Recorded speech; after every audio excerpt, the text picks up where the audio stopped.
Genie grind and watch him get rich, huh? Remember when I said I hit a lick, huh? I don't really wanna fuck the bitch, what? Willie went and made another hit, okay, like Prada on my motherfucking kid, huh? Louis on my motherfucking hip, huh? Curry how I dunk, no switch, hey, fucker gonna fuck that bitch, hey, if you ain't gon' fuck with me, you a dumb fuck, put up a hit but feel like one punch, look at my bank and I'm getting dumb rich, and I'm gonna count it up till 100,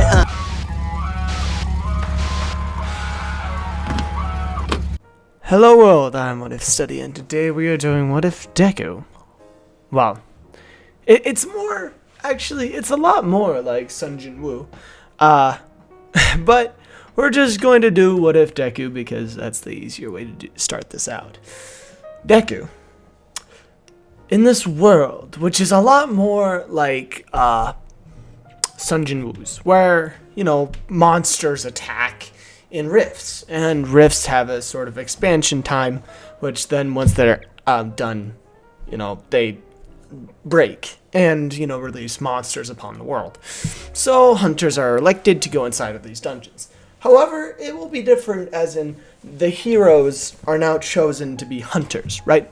It's not just average people getting these random ass buffs. So instead, people that are quirked now become hunters. And this goes on for a few hundred years, given time. It starts to have some sort of political corruption in sort of the way that it is completed. And also hero corruption.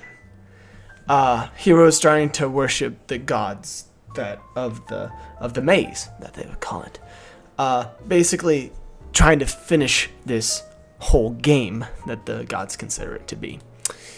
Deku, born into this sort of thing, is born into a world where his father is already dying.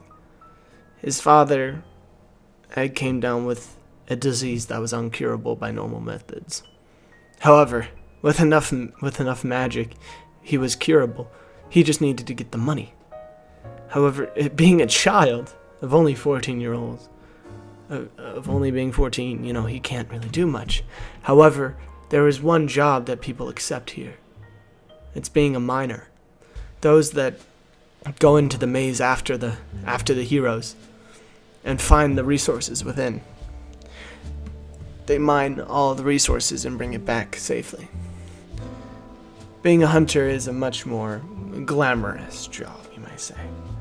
One that most would be considered heroes for choosing. However, miners are thrown to the side, considered scum. They do it for the money, that's for sure. If it wasn't for the money, half of them would, not be in it in the original spot. I'm pretty sure they would have to hire slaves by that point. That's the only real pay that this whole system gives you. Not in the recent years, his father would say to him. However, when he was originally a miner, it was a golden age. Thousands of miners would flock to huge raids on almost S-ranks on the S-rank raids that he participated in. Miners, just remember, son, that miners aren't accepted for any other reason than their strength. You need strength to survive in there, and strength is all you need to survive. It's a surviving game. All of it. God damn it. You need to get strong, son. Strong for me. Strong for everyone. Okay? I won't be around that much anymore. You need to be the man of the household. For me. Alright? I don't want you to become a miner, but if it gets that bad, God damn it, just take it. As he puts forward his lucky pickaxe, the one that he had used in all those raids. It's dusty, dirty, cracking in some sort of places. However, he feels his father's love as he picks it up. Some love that he had never seen before, never felt before. His father was a great father. However, he lacked compassion in some ways. This was his first sign of his father losing it. He truly is dying then. As he walks out of the hospital, gearing himself up. Where should we go first then? as he gets into the taxi and says,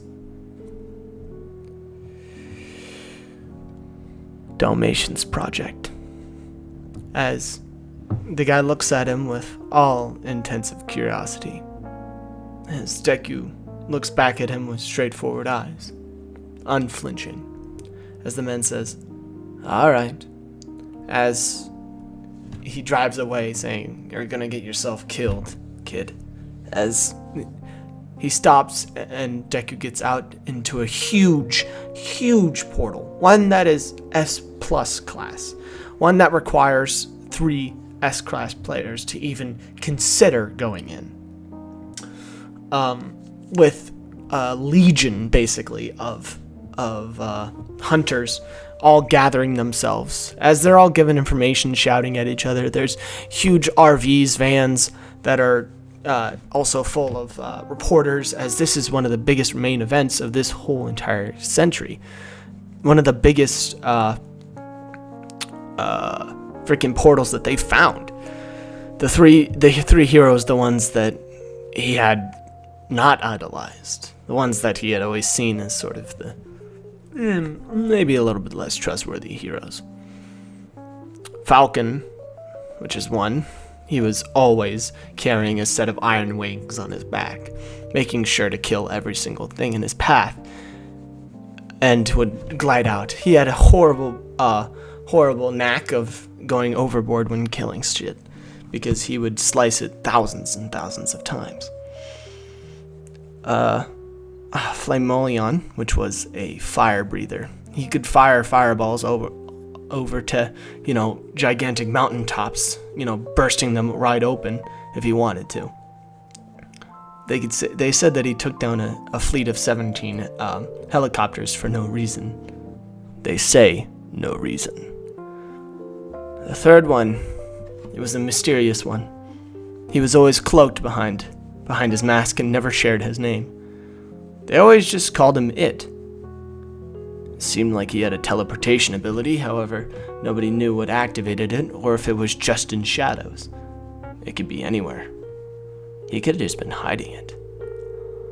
Either way, he met up with his father's old mining group, as they all recognize him as his father's son, all gathering around him and containing him with the group.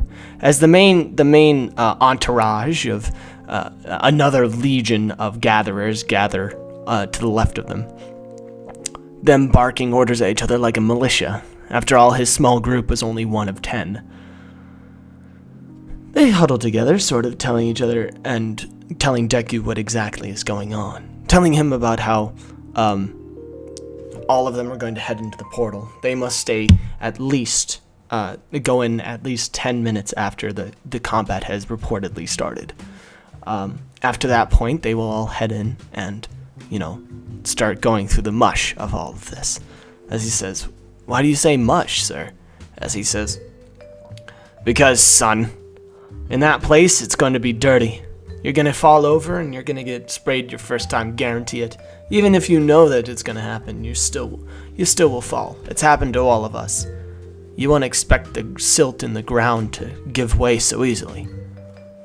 Just cover your face when it happens. Or I'll have Nova here do it for me.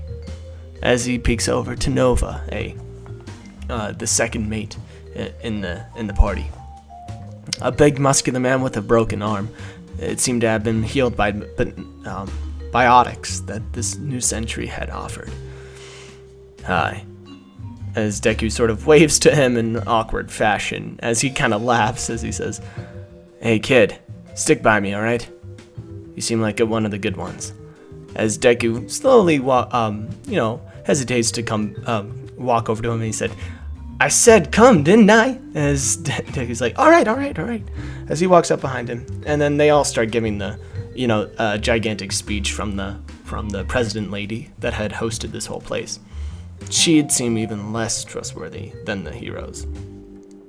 As her glasses sparkled with ambition, she was too obnoxious. She was too happy. She seemed to look forward to the future as in she had already known it. Like she knew the outcome. She was delighted by this whole situation. As she wishes everybody the best of luck, the three first heroes come through the portal. As all the rest of the heroes, almost 5 squads of B rank heroes and 3 squads of A rank heroes, all containing almost 20 of them, all start heading in sort of flanking positions and different militia positions, namedly. As Deku and all of his, minor friends wait for almost 10 minutes, as one of the heroes crawls out. It's insane in there, as he holds onto his chest as the armor had been properly bented in sharply, as, some sort of ghostish sort of vibe comes off of it, as also sparks come off the end. This odd effect gets scientists on the scene trying to study this whole place start to divulge on his location, taking off the armor quick and trying to treat his wounds at the same time. He's taken into a back room of the tents that they had suddenly sprouted up overnight, as Deku and his mining team are ordered to go in. As Deku is noticeably fucking worried, okay? He does not want to go in there. Why the fuck would he want to, right? Excuse my language. Sorry, this pisses me off. Deku, following his group, having to, he walks through the gate. The whole platoon behind him, as, he takes his first step in, as he starts slipping. However, he catches himself, as Nova had jetted out his arm, holding up Deku by his hoodie, holding him up, as he just notices that Nova is literally almost 1 foot taller than him. Deku by this point is almost 5 foot, and he's a kid, so it's just like, holy shit, this guy is huge. Also, his robotic arm is really fucking cool. As he's like, see, I told you. As everybody's like, yeah, we told you. Anyways, as they look forward and see the massive cavern, bridges burning as devils and demons start running around rampant. Some of the heroes' screams unnerve the group as they continue on walking throughout the place. One of the hunters that had stayed behind to make sure that they do their jobs and do it well, forcefully shoves them down a certain corridor, as they see that he's a A-rank hunter who guards the door.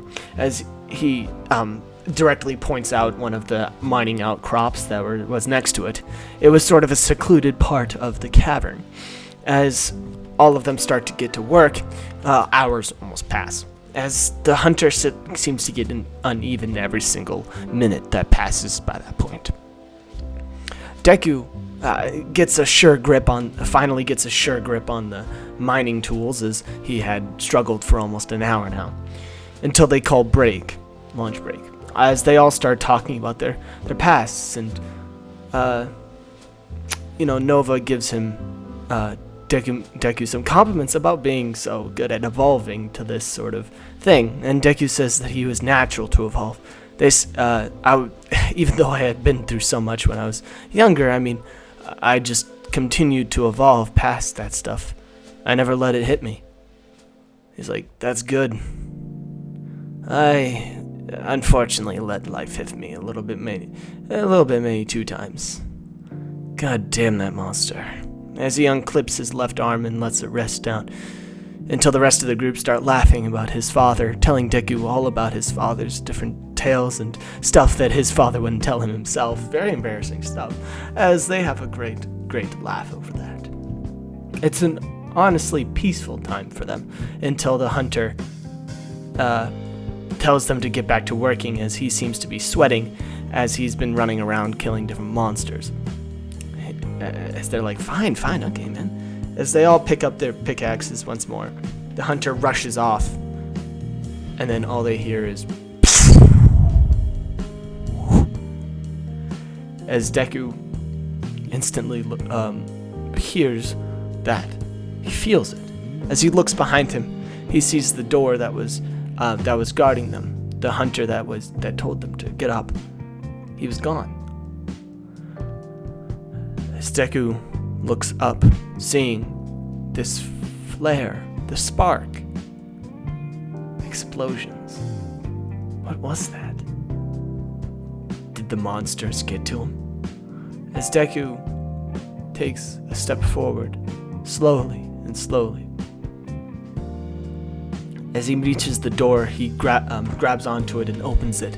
As then, the top 3 hero, Flameolion. As a hand is touched straight to his chest, as Flameolion looks up to his eyes. Bye, kid. Sorry. As then, he goes bursting back.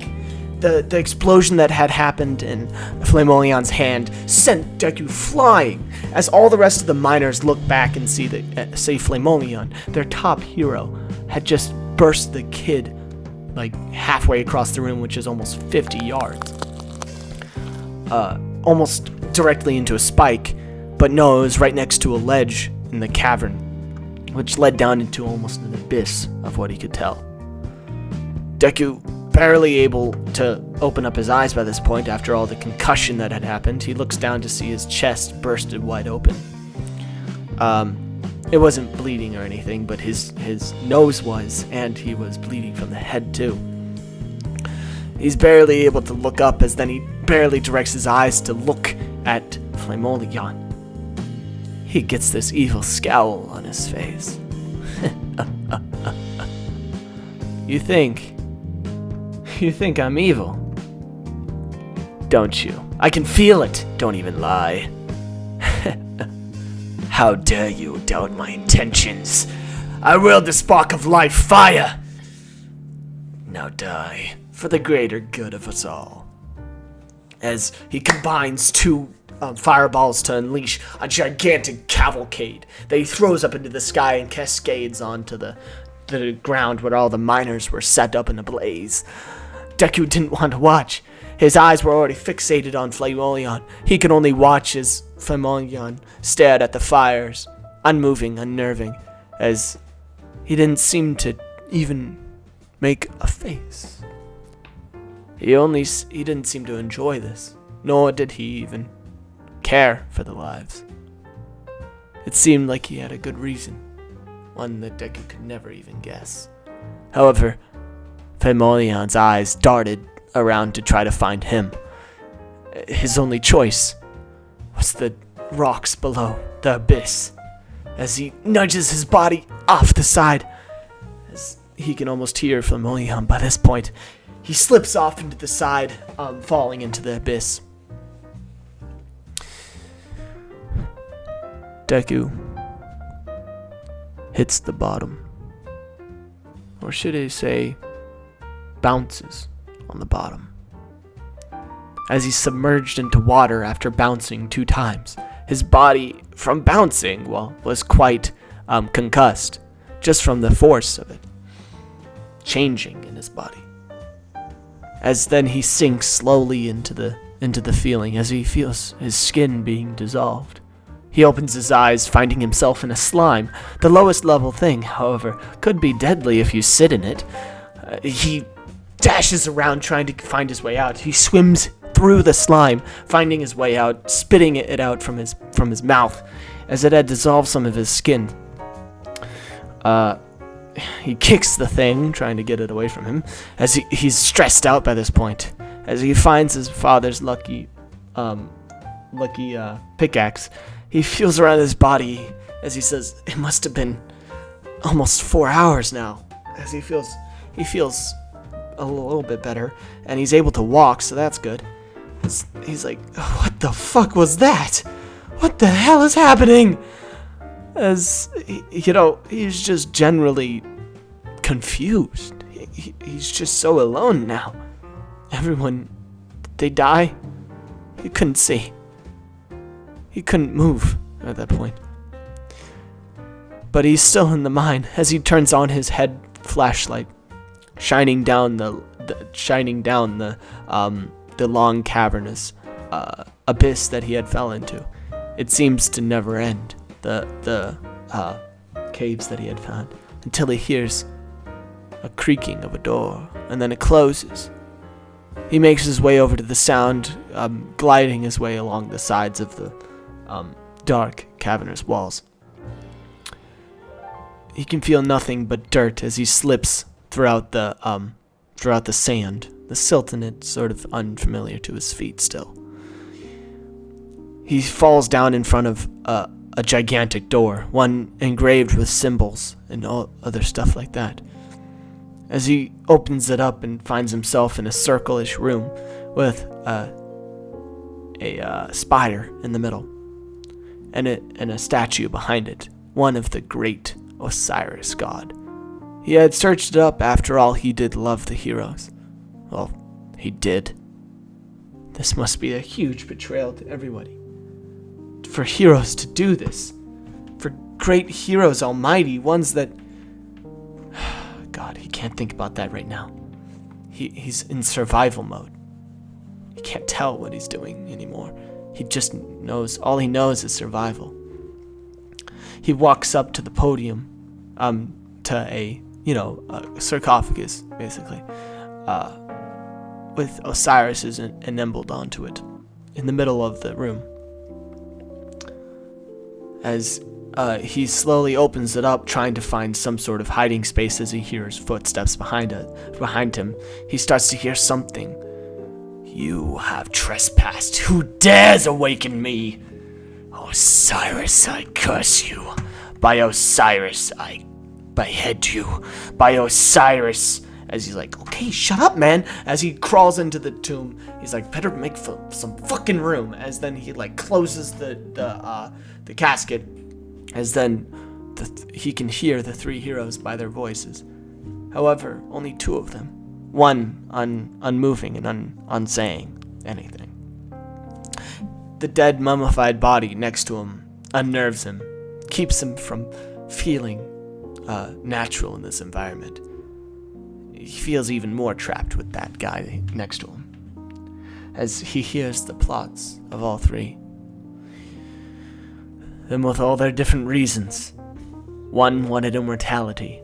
Another saw himself as a god already, and just simply wanted to prove his godliness above others, as they thought that they were on the same level as him. This was simply just his plan.